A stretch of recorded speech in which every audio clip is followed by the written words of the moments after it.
Hi guys, and welcome to Escape with Watch Reviews. My name is Steve, and today we're going to be reviewing the Cronos model L6037. I purchased this watch from watchdives.com. I did get a reviewer's discount, but it was maybe like $5 less than what I'm able to buy it for today from AliExpress. So, no matter how I get a watch in for review, whether I get a discount or get it for free or purchase it full price, you're always going to get my honest opinion every single time. And if by the end of this review you want to pick this up, I'll be leaving a link down in the video description. They are affiliate links, so if you use that link, you're not going to pay any extra. I will just earn a little bit of commission, and that helps keep the channel running and helps keep getting in watches like these. The current retail price for this watch is about $235 US. That's before any taxes, sales, or coupons. If you're buying from watchdives.com, I'll leave my code right here, escape10, for $10 off your purchase. If you do buy from watchdives.com, you are getting free FedEx delivery as well as a 3-year warranty, so that's nice to see. The watch currently comes in 2 different colorways that you can see here. I had a hard time picking between them. I was left wanting more colorways: green, blue, maybe some different textures. Something other than the silver and dark gray would have been nice. I do think this is the nicer looking of the two, though. The watch case is made of 316L stainless steel. It has a sapphire crystal with an reflective coating, screw-down crown, screw-down case back, 100 meters of claimed water resistance, has Swiss BGW9 on the dial and the hands, and the watch is powered by the PT5000 high beat automatic movement. Cronos is quickly becoming one of my favorites. A few years ago, I wasn't too keen on the watches. They always left me wanting more. Their bracelets weren't the best, and they always kind of cut corners that I didn't really appreciate. They were always nice watches. They just could have been better. And so, yeah, they kind of fell by the wayside when, San Martin was coming up and putting out just bangers after bangers, really nice watches. But I have to say, Cronos, in their last few releases, this one and the Skyline that I reviewed, I've been very impressed. Their quality has gotten better, and they are now, in my opinion, neck and neck with the likes of San Martin for quite a bit less money. So I say we get into the review so I can show you what I mean. But before we do a quick wrist check today. Wearing my Seiko SPB 121 Alpinist on a new strap. You're going to be seeing some of these straps here. A pretty new strap to the market. It is not your typical two-layer nylon. Kind of looks like it is, but there's only one layer underneath it. They're called Sifu straps. They're really kind of cool. I'll be leaving a link down in the video description. I'll actually probably be putting it on this watch later. All right, getting into dimensions. Got a case diameter of bang on 39 millimeters. Case thickness of 11 millimeters, 20 millimeter lug width, lug tip to lug tip of 46.9, end link to end link for a total length of 52.1, and sized up for my 7.5 inch wrist with 2 links removed. It weighs 145 grams.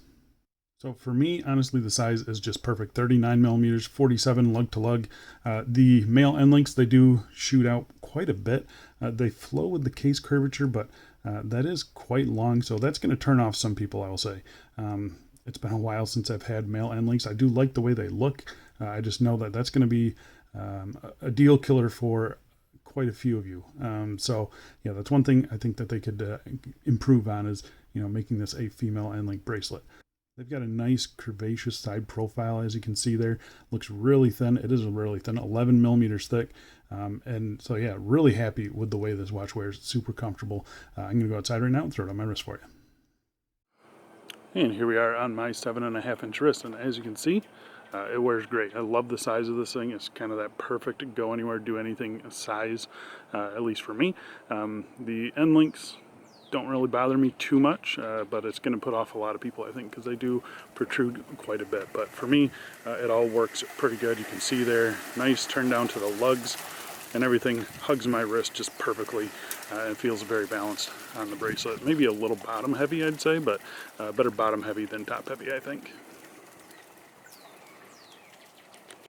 And here, and a little bit more sunlight, as you can see there. It's a little bit washed out, but that's really just on camera. This crystal does an excellent job keeping those reflections at bay. I love all the little polished accents on this thing. It looks absolutely fantastic. Let's go throw it on some straps, though. I think we can find some good pairings for this one. And here we are on a dark blue. This is the Mosaic FKM. Kind of some texture to go along with that dial, and I think the blue and the silverish white look pretty good together.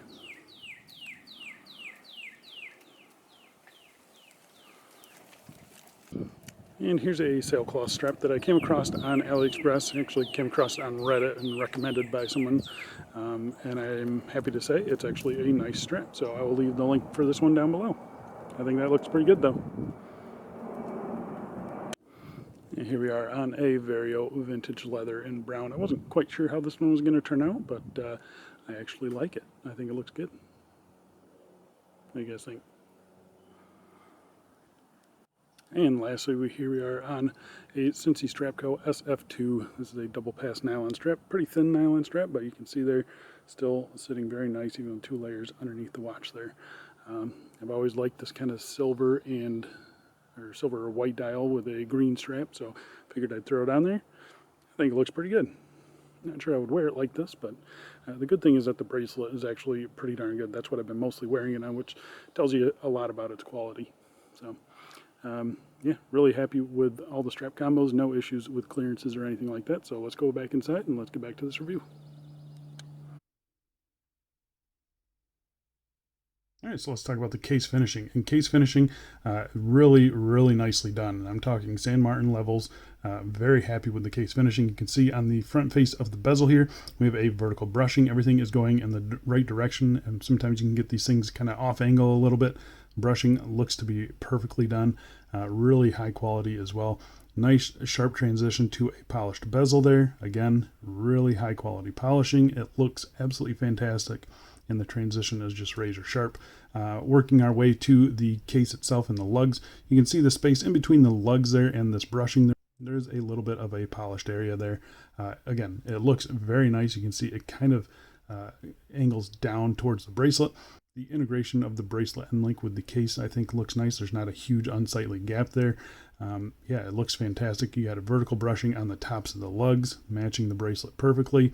And then again, nice high polished chamfers. And I mean, getting up real close, you can see they're just razor sharp, very nice, right on par with what I like to see from San Martin. So yeah, pretty happy with that. You can see the lug tips, those are also polished there. And then you've got this nice undercut on the bottom here, where that is also polished. So this bottom edge of the case, just ultra soft and comfortable. Very nice horizontal brushing on the case sides there. A pretty nice oversized crown here. We'll get a measurement for you. 6.4 millimeters. And it is signed with the Cronos logo. I think it looks really, really good. The finishing on the crown itself is nice. There's plenty of grip. And it's a nice big usable crown. So really happy with the case finishing on this watch. It is excellent. You can, flipping over to the other side here, you can just see how nice and consistent that brushing is. It looks really, really good. So flipping it over to the case back here, you can see the case back. It's a screw down case back, simple notches there to get a tool in. It's a mixture of brushed and polished surfaces with a little bit of a spec sheet there in the brushed area. You do have a piece of sapphire crystal there covering the movement, so that's nice to see. And then you have vertical brushing on the bottom of the lugs. Everything is done very nice and very smooth. There's no sharp edges or anything like that. The engraving is done nice. Yeah, it's a very smooth feeling watch in the hand. So really happy with the case finishing on this watch. It's just top notch. And speaking of top notch, we'll talk about the crystal. Tested for sapphire. It is positive for sapphire. So we have a beautiful piece of sapphire crystal covering the dial here. You can see it is kind of a boxed style sapphire. Really clear even at the extreme angles. You can see the depth from the dial to the crystal is almost non-existent. I mean, it is just razor slim, and that gives it a very premium look. Yeah, I mean, it just looks excellent. Looks really, really good. It's clear and a reflective coating. There's no blue tint to it or anything like that. They chose an excellent crystal, and just the fact that they got it so close to the dial, yeah, just enhances it. I mean, the crystal on this watch just kind of disappears in certain lighting, and then you can obviously see when it sits above the bezel there, you do get pretty cool distortion right on the edges there. Yeah, it's an excellent crystal. I've got no complaints about it, and sapphire in the back as well. All right, let's get in close and we'll talk about the dial. So the dial itself, it's kind of this birch texture. We've come to, see these from homages of this watch. It's done very nice. It's not just a simple white or silver color. It's got some metallic sheen to it. You can see here, it's definitely a silver. It's not white.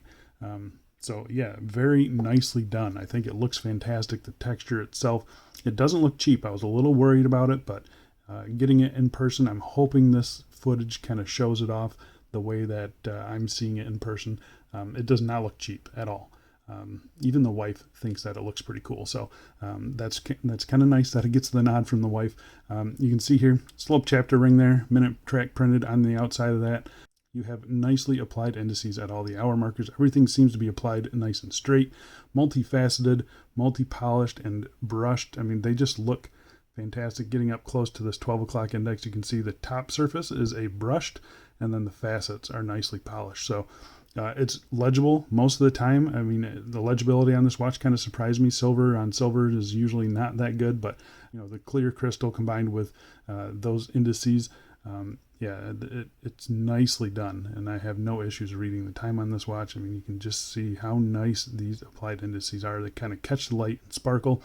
It's the same thing with the handset that they chose. Really nice handset, reaching right out to the minute track. Same with the seconds hand there with the red tip on it. I think it's just the right amount of color on the watch. The handset, again, very, very nicely done. High quality.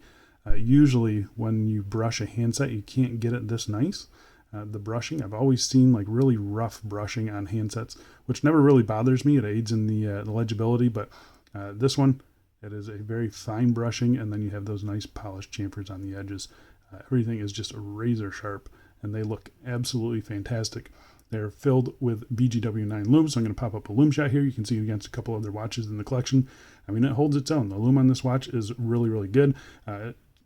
Top of the class for a go anywhere, do anything style of watch. So I've got no issues with it at all. The color match during the day is perfect. The blue at night, I love that. It's just a nice solid application of lume.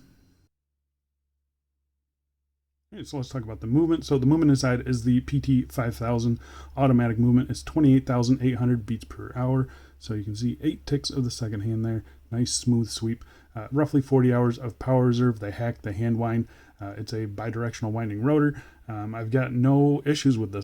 This is a clone of the GADA 2824, so it kind of has some of the nuances with that. I would not hand wind the watch as much as possible, though even the GADA, it breaks something inside. So I just try not to hand wind these movements, give them the old Seiko shuffle, and get some running, and then I'll set the time that way.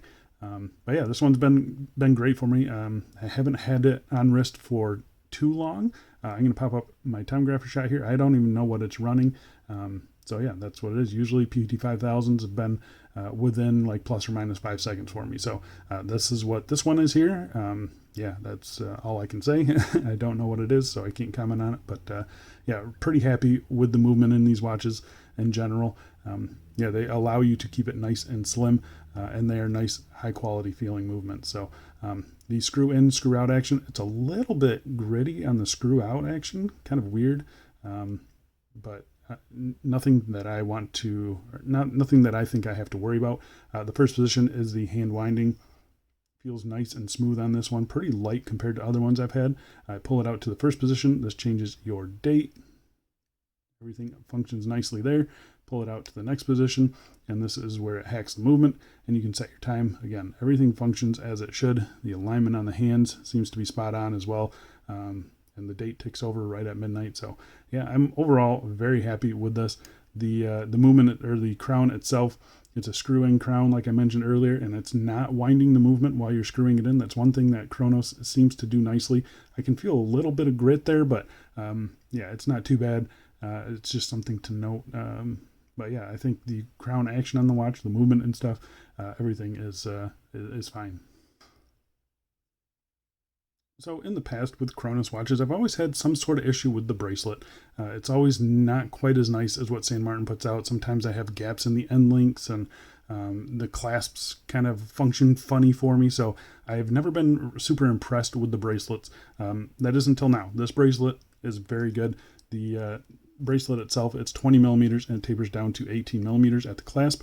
It's 5 solid links here. You can see I kind of wish they would have brushed or polished these little tiny slivers. I think that would have made it look a little bit nicer, but the brushing on it is excellent. You can see there, I mean, it just looks very, very good. Brushed on the sides as well, and then you have this little tiny polished chamfer here, which looks fantastic. Really kind of softens the look of it and adds a little bit of flair to the bracelet. The end links, like I mentioned earlier, male end links, they're in there nice and tight. There's zero wobble on them. Nice quality spring bars as well. I really wish they would have put quick release spring bars on it. That would have just kind of completed this watch for me, but it is what it is. But the bracelet itself, very nice. It's got screw pins for sizing. I removed 2 links for my 7.5-inch wrist. The bottom edge of the bracelet has been rounded off nicely. Even the bottom finishing of the bracelet is pretty high quality, as you can see there. Fluidity wise, excellent. The tolerances are great. It does not pull my arm hairs, so that's nice to see as well. Yeah, there's just not a whole lot to complain about on the bracelet. It is very, very nice. I kind of wish they would have tapered it down to 16. It feels a little bottom heavy on this bracelet just because there's a lot of weight in this clasp. So if they would have, shrunk that down another 2 millimeters, I think it would have balanced out this watch head a little bit nicer. I understand why they didn't do it because the original one doesn't, but yeah, I would have liked to see them straight from the original in that regard. The clasp itself, it's one that we've seen before, but I think a first from Cronos. So you have the hourglass logo there, really nicely brushed. It's kind of got this raised section here. Nicely rounded off double button pushes there. You do have a nice polished chamfer, and it is an on-the-fly system. So you open it up, you got fully milled on the inside with nice tight tolerances, and then you've got your on-the-fly system here. So you can collapse it without pressing the button. You do have to press the button to extend it. So I usually put it on big, and then you can collapse it on wrist without taking it off. So yeah, really happy with this. The bottom edge of the clasp is not sharp at all. All these corners are nicely rounded. I'm trying to find faults with this. There's not much to complain about. Even this corner here, not sharp at all. Same with this here. So yeah, there's, like I said, there's just not a whole lot to complain about with this one. The tolerances are good. It looks good.